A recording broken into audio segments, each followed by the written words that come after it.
Bem-vindos ao Encontro com a Palavra. Chegamos ao final do trimestre dos estudos sobre os Salmos e vamos ler o verso que é emblemático da nossa lição de hoje, que se chama Espere no Senhor. Espera no Senhor, anima-te, e Ele fortalecerá o teu coração. Espera, pois, no Senhor. É o verso que está no Salmo 27, 14. Então estamos aqui com os queridos e preparados Arthur e Daniel. Eu sou o Felipe. Vamos começar com uma oração. Arthur, você pode orar para nós? Com prazer. Querido e maravilhoso Deus, cuja habitação é a eternidade, nós te agradecemos, Pai, porque o Senhor nos concedeu esta lição maravilhosa sobre o livro de Salmos. Hoje estamos aqui finalizando esse trimestre, finalizando essa lição da melhor maneira possível, que é permitindo que o Senhor fale através de nós. Pedimos, Pai, a presença do Teu Santo Espírito aqui, para nos conduzir, para que nenhuma palavra aqui seja de origem humana, mas que tudo venha diretamente do Teu trono de graça. Abençoa-nos, Pai, abençoa quem está assistindo, é o que nós te pedimos e já te agradecemos, no santo e maravilhoso nome do nosso Senhor e Salvador Jesus Cristo. Amém. Amém. Daniel, eu gostaria de começar fazendo uma pergunta para você. Há uma série de textos destacados aqui na Bíblia, inclusive é bastante recomendável que quem estiver assistindo pare, faça a leitura quando puder desses textos, e eles vão ter um ponto em comum, né? Então eu estou falando do Salmo 27, 14, 37, 7 a 9, 34, 39, 7, 41, né? E também o texto em Gálatas 5, 5 e Romanos 8, 18 a 25. Eles fazem um pedido ao povo de Deus. Que pedido é esse? É interessante que esse estudo talvez seja um dos que mais lemos textos bíblicos. Foi, bastante em textos. Todos os tempos, né? São muitos salmos, né? Mas é interessante que nesse último estudo a gente fala sobre a espera em Deus, né?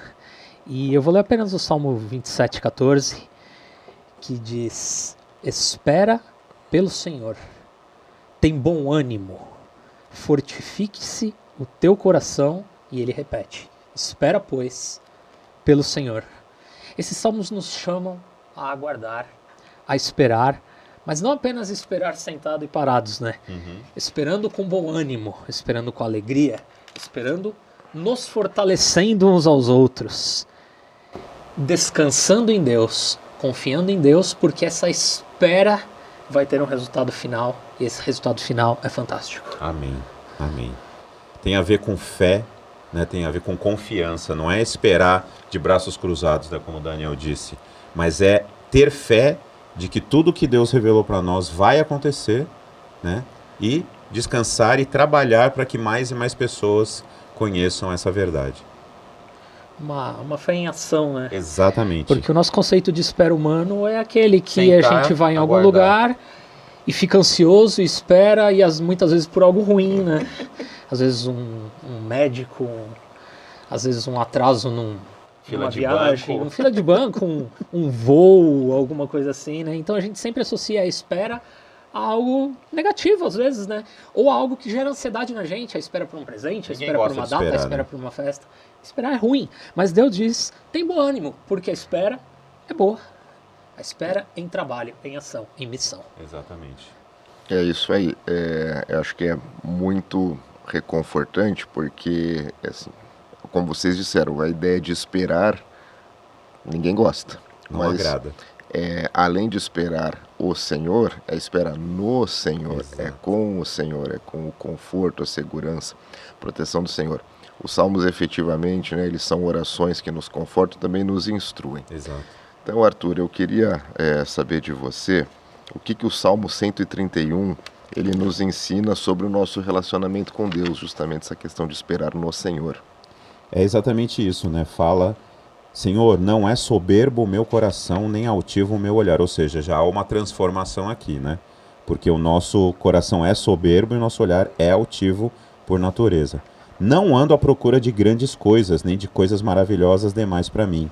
Pelo contrário, fiz calar e sossegar a minha alma, como a criança desmamada se aquieta nos braços de sua mãe, como essa criança é a minha alma para comigo. Essa metáfora da criança desmamada, ou seja, terminou de mamar, está alimentada, está tranquila e agora ela descansa, né? A palavra sossego é uma palavra que fala muito ao meu coração, né?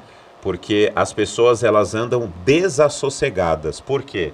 Porque elas dão vazão a um coração ansioso, dão vazão a uma ansiedade, e que é exatamente o contrário do que Deus nos pede, né? Jesus Cristo fala, eu quero que vocês sejam como crianças. Por quê? Porque a criança, se o pai, né, hoje em dia está meio complicado, mas as crianças de um modo geral, se você falar, espera um pouquinho que o papai já vai ver isso para você, a criança confia, a criança acredita que o pai vai fazer aquilo que ele falou, e por isso ela descansa. É isso que Deus está nos convidando, a sermos como uma criança que acabou de mamar, acabou de receber o seu alimento, está tranquilo, barriguinha cheia, está tranquilo, não vai ficar desassossegado. A falta de Deus é que traz o desassossego. Vamos cultivar essa mentalidade de uma criança que está alimentada. Dessa maneira, a gente tem fé, aguarda no Senhor e ficamos sossegados, porque nós cremos naquele que fez a promessa de que tudo vai acontecer de acordo com a vontade dele. Parece até uma contradição, né? Mas nos colocarmos como crianças nas mãos de Deus é o resultado de um relacionamento maduro com Deus. Exatamente. Quanto mais maduro nós formos, mais parecidos com uma criança. Mais entregues, confiantes. Exatamente. A gente confia, é confiança, fé e sossego, né?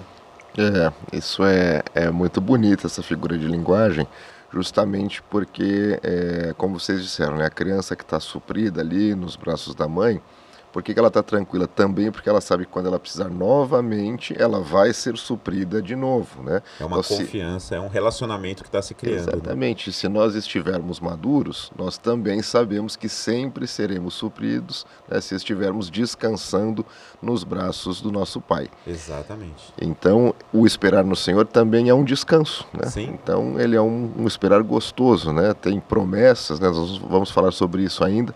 Tem promessas de Deus para nós, mas enquanto esperamos, estamos com Ele, nos braços dele. Amém. Muito bom. Daniel, agora a gente vai para o Salmo 126, né? Que tem uma aplicação importante para as nossas vidas, né? O que nos dá força e esperança? O Salmo 26 é um salmo interessante, né? Ele é um salmo um pouquinho diferente, né? Eles chamam de cântico de romagem, né? Uhum. Romagem remete à romaria, né? Uma peregrinação ou uma espera durante um tempo, né? Ele é bem curtinho, se você me permitir. Vamos ler aqui para quem está aqui conosco. Quando o Senhor restaurou a sorte de Sião, ficamos como quem sonha. Então a nossa boca se encheu de riso e a nossa língua de júbilo. Então entre as nações se dizia, grandes coisas o Senhor tem feito por eles. Com efeitos, grandes coisas o Senhor fez por nós, por isso estamos alegres. Restaura, Senhor, a nossa sorte como a torrente do Neguebe. Os que com lágrimas semeiam, com júbilo ceifarão. Quem sai andando e chorando, enquanto semeia, voltará com júbilo, trazendo seus feixes. Amém. Aqui pega uma figura de linguagem muito comum ao tempo deles, né? Porque está lembrando de quando Deus os livrou do cativeiro, os livrou de tudo aquilo, e ao mesmo tempo que eles estavam em cativeiro, eles estavam se alegrando porque Deus os livrou no passado e porque os livraria novamente. Isso também remete a como eles faziam as plantações. Havia muito tempo de seca, então eles fazem citação ao rio Neguebe, que às vezes ficava seco, e mesmo assim eles confiavam e plantavam e depois vinham as chuvas, acho que eram as temporãs e as serôdias, as águas vinham e a vegetação florescia e eles colhiam com júbilo e com alegria. É isso que eles estão dizendo. Espera no Senhor, haverão tempos difíceis, mas haverá também a recompensa dessa espera, e todos sorrirão e ficarão alegres e colherão as recompensas disso. A espera nunca é em vão. Nunca. A espera sempre terá a sua Em Cristo nunca é em vão. Em né? Cristo. Acho bonito isso, né? Você ter sempre... Então a nossa boca se encheu de riso, a nossa língua se encheu, né? A vírgula omite aqui a palavra se encheu, né? A nossa língua se encheu de júbilo. E o testemunho que a nossa alegria dá aos povos, né? Aqui ele diz, grandes coisas o Senhor tem feito por eles. Quando a gente vive uma vida de comunhão, as pessoas ao nosso redor veem em nós algo diferente. E é esse testemunho que Cristo pede para a gente ser, né? Eu costumo dizer na minha classe, né? O mundo não lê a Bíblia. Quem lê a Bíblia somos nós. O mundo nos lê.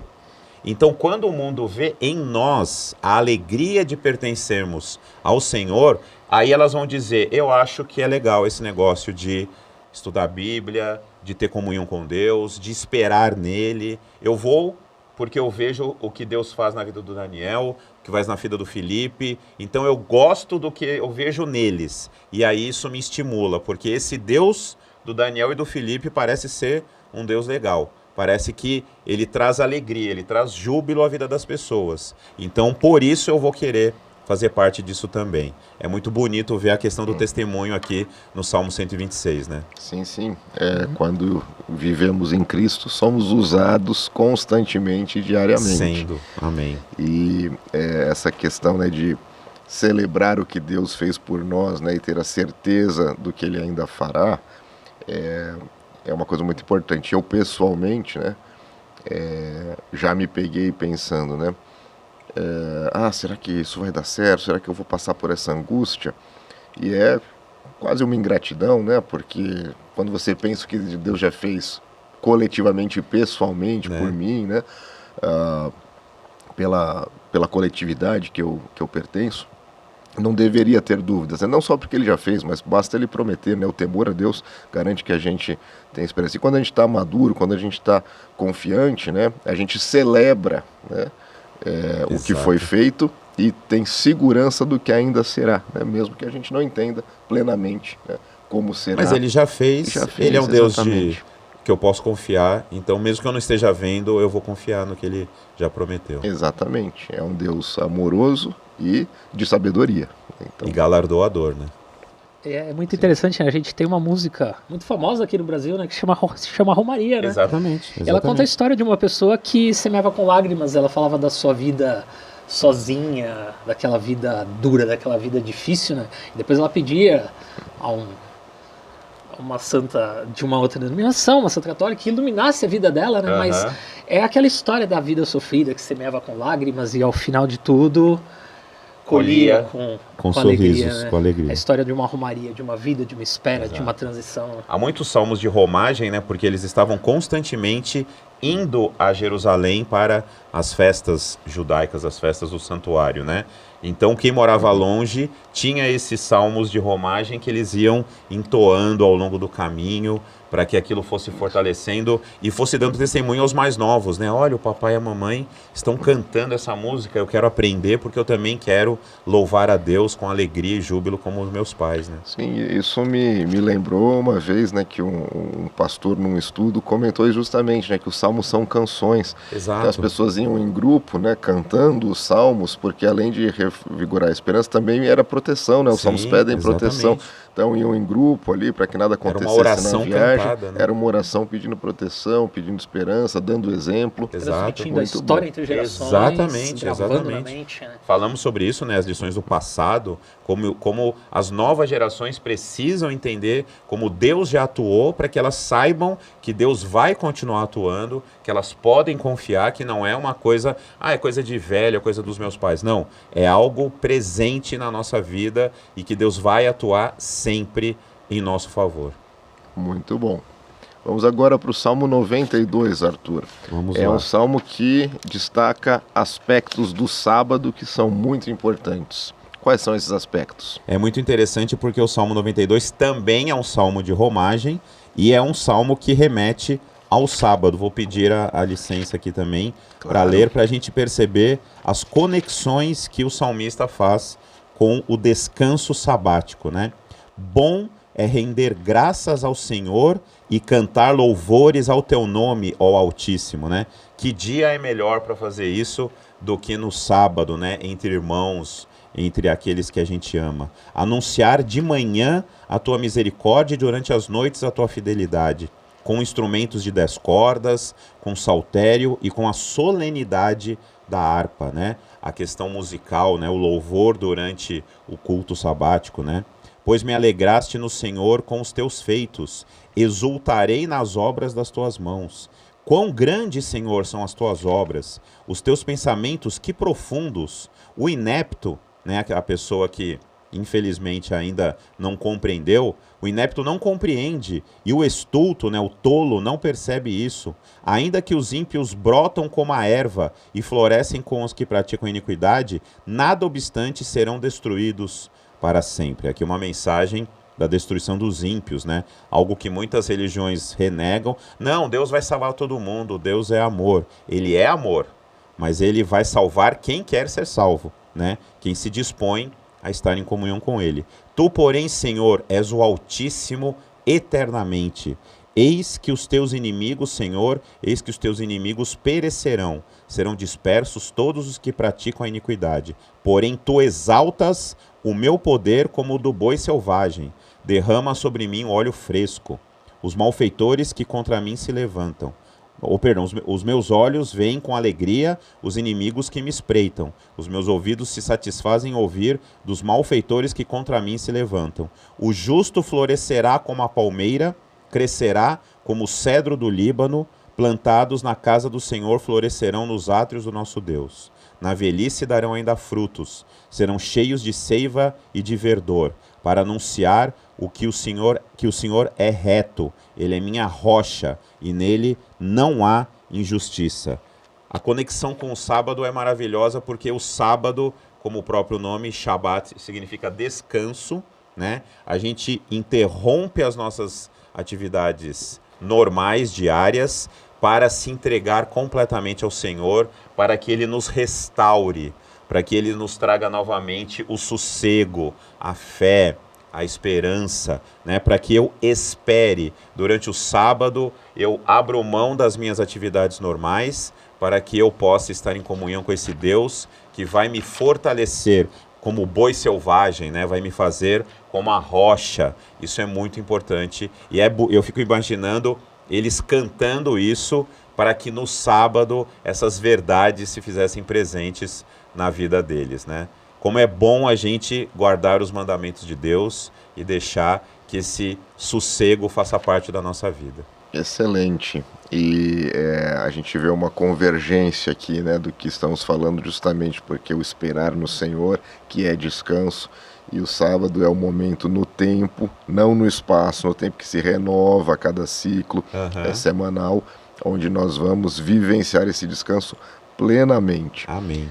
Isso sempre me lembra, né, de um livrinho muito interessante que se chama O Shabá, de um rabino, o Heschel.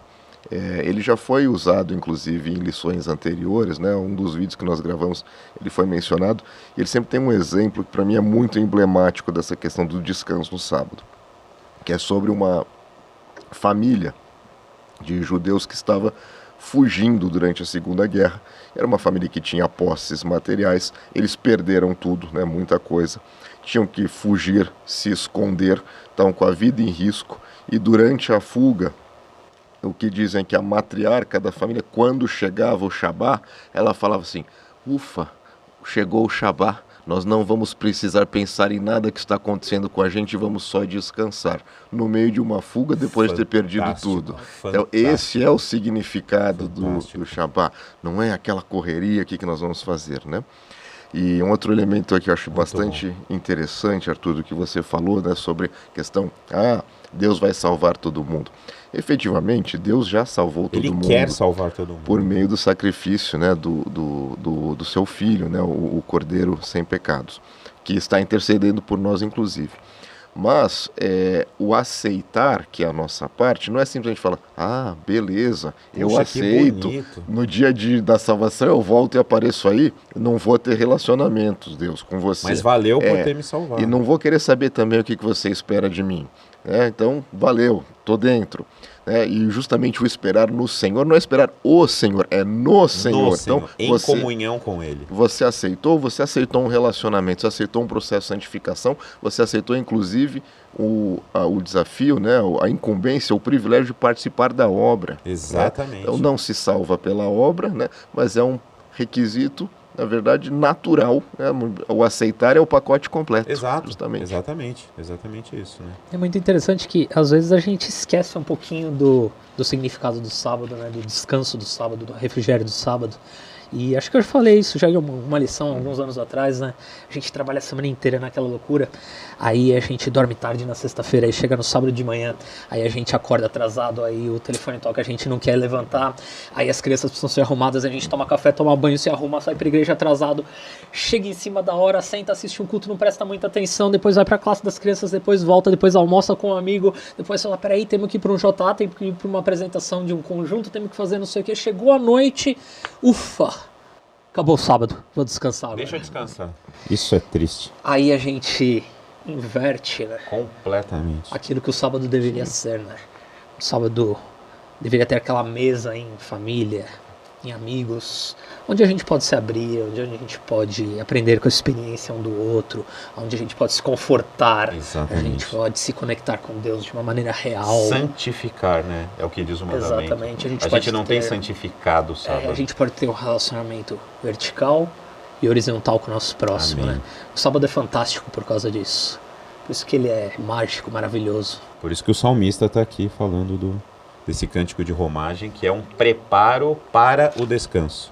Justamente, é isso aí, é uma antecipação, né, da sensação, mesmo que limitada. Né, por isso que a Bíblia nos dá o dia de preparação para o sábado, né? As mulheres estavam ali prontas para preparar o corpo de Jesus, mas pararam porque o Senhor do sábado estava ali descansando e elas descansaram antes de preparar o corpo do Senhor do sábado. É maravilhoso, como a história, né, da mulher que fala, ufa, vamos esquecer a perseguição, vamos esquecer que estamos em guerra, estamos agora em comunhão com o nosso Senhor para descansar nesse dia. Chegou o dia Como aguardado. a gente precisa verdadeiramente desse descanso, né, de esperar no Senhor. É o dia por excelência de esperar no Senhor, né? Amém. Amém. Daniel, chegou a hora de uma pergunta que, assim, para mim foi o ponto mais delicioso de estudar essa lição, por causa do exemplo que vai estar em Marcos, né? Então a pergunta aqui é: qual hora do dia é simbolicamente retratada como o tempo de redenção divina, né? E aí tem um exemplo que ele dá em Marcos 16, 1-8, que foi o exemplo que para mim foi muito reconfortante. E então, se você puder comentar um pouco sobre isso, eu agradeço. Vamos lá até Marcos, né? E é muito interessante que aquela hora da redenção, a hora da alegria, é retratada como amanhã, né? E é fato que nos dias de hoje e durante toda a história, né, as trevas significam coisas negativas e ruins, né? As trevas, a noite. A falta de luz, né? A falta da luz, onde nosso corpo está mais fraco, né? Tendente a não processar, não raciocinar. E a gente vê que muitas coisas ruins acontecem na noite, né? Na nossa realidade, né? E a luz representa a renovação, a ressurreição. Jesus ressuscitou. A luz chegou. A luz chegou, Jesus ressuscitou de manhã. Então é muito interessante aqui, o contraste entre a luz e as trevas. E quando a gente fala que a alegria vem pela manhã, a gente se renova. A gente vê que as bênçãos de Deus são renovadas a cada dia na nossa vida. Quando chega as noites, nós não sabemos o que vai acontecer, né? Às vezes a gente dorme sem saber o que vai acontecer no dia seguinte. E a gente pede que Deus nos proteja e nos dê novamente uma chance de uma nova vida. Até para nós, né? Assim como Jesus ressuscitou, nós a cada manhã temos uma chance de fazer uma história diferente, uma vida diferente, um bem diferente. Amém. E o próprio Jesus é retratado como a estrela da manhã, Sim. que é a renovação, a ressurreição, a esperança. Isso é muito lindo, né? As misericórdias de Deus se renovam a cada manhã. Cada manhã. Né? Então é uma figura de... Ah, quer dizer então que as coisas vão acontecer de manhã? Não, a metáfora de que o nascer do sol quebrou as trevas, né? O sol da justiça, que é o nosso Senhor Jesus Cristo, ele veio para quebrar as trevas, é a certeza de que a gente tem que o mundo não vai viver nas trevas, que a esperança de descansar no Senhor, de que um dia Ele será o nosso sol. Né? Lá em Apocalipse diz que não será necessário. Algumas pessoas falam, não vai ter sol lá na nova terra? Não.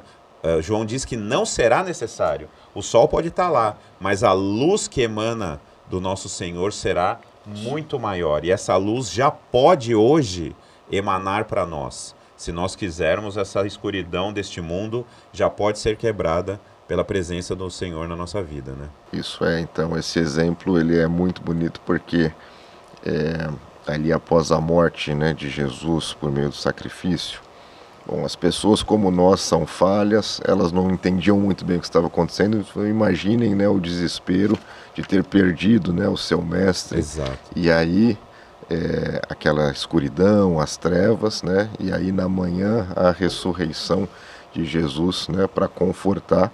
E é natural que as pessoas não soubessem que isso ia acontecer, lidar por mais que pudessem acreditar, né, em Jesus como o Messias Salvador, porque era uma coisa muito grande, né, realmente que aí... Isso porque ele falou algumas vezes que ele ressuscitaria no terceiro dia. As pessoas né? não entendiam, né, não entendiam. Era muito além deles. Muito né? além do que era possível entender, porque essa é a verdade. Deus, ele abre o espaço onde não há espaço, né, faz o caminho onde não há caminho. Eu particularmente tenho uma experiência pessoal, tenho várias, né, mas uma dessas que é quase literal essa questão, né. Uma vez eu fui vítima de um golpe que me causou um prejuízo financeiro, não foi muito grande, mas a gente se sente muito mal, Sim. né, e fica incomodado. E aí eu peguei a Bíblia ali um pouquinho, na hora que eu fui dormir, eu orei bastante, eu me senti abraçado por Deus, verdadeiramente abraçado por Deus. E ali para mim já era suficiente aquilo. Tudo bem, prejuízo financeiro aconteceu, estou abraçado por Deus e eu dormi em paz, né?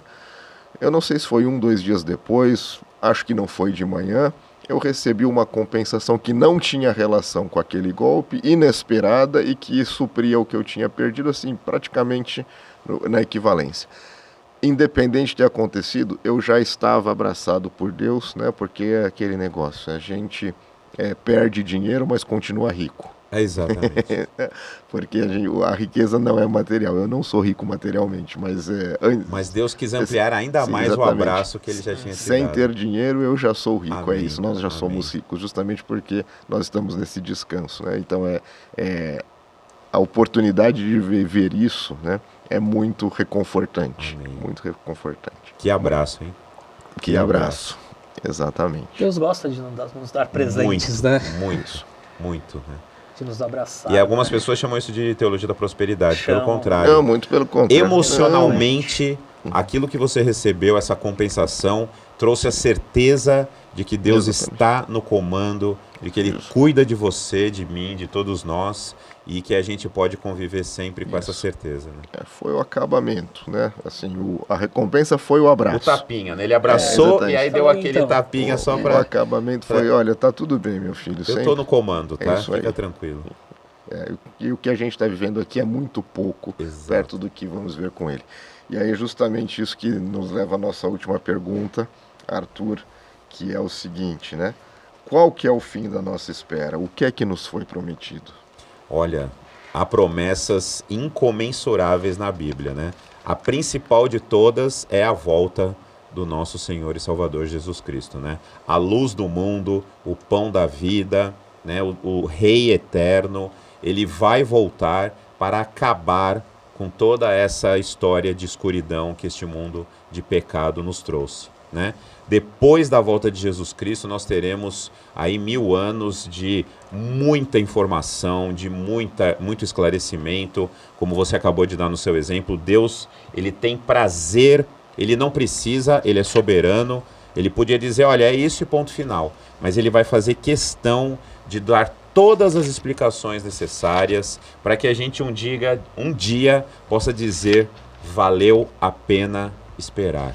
Valeu a pena eu ter me mantido fiel a Deus, aguardando, eu ter me mantido sossegadamente em Cristo, porque agora eu entendi o porquê de tudo. Esse dia está chegando, a volta de Jesus Cristo está chegando, não pelos eventos que a gente vê, mas pelo sinal verdadeiro da volta de Jesus, que é a pregação do Evangelho eterno a toda a nação, tribo, língua e povo. Isso está acontecendo, Jesus está perto de voltar e todas essas trevas vão acabar e, repito, a gente vai poder dizer muito em breve: valeu a pena ter esperado no Senhor.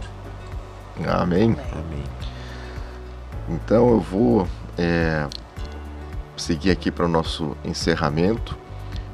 Eu desejo de fato muitas bênçãos para todo mundo que está acompanhando essa lição, para suas famílias. Façam as leituras, né, dos textos que foram mencionados aqui e outros também, a leitura diária da Bíblia, né? Peçam para Deus estar com vocês a toda hora do dia, quando acordarem, tudo que fizerem, consagrem a Deus. E aí, para o nosso encerramento, eu vou pedir para o Daniel fazer uma oração e a gente encerra. Oremos. Senhor nosso Deus, muito obrigado por esse estudo maravilhoso de salmos que tivemos nas últimas semanas. Amém. Obrigado porque o Senhor é um Deus que quer se relacionar conosco e nos dá todas as chances e quer que nós sejamos salvos. Obrigado porque essa espera não será em vão e porque nós estaremos juntos contigo por toda a eternidade. Amém. Esteja com todos, nos dê uma excelente semana, em nome de Jesus. Amém. Amém. Amém. Amém.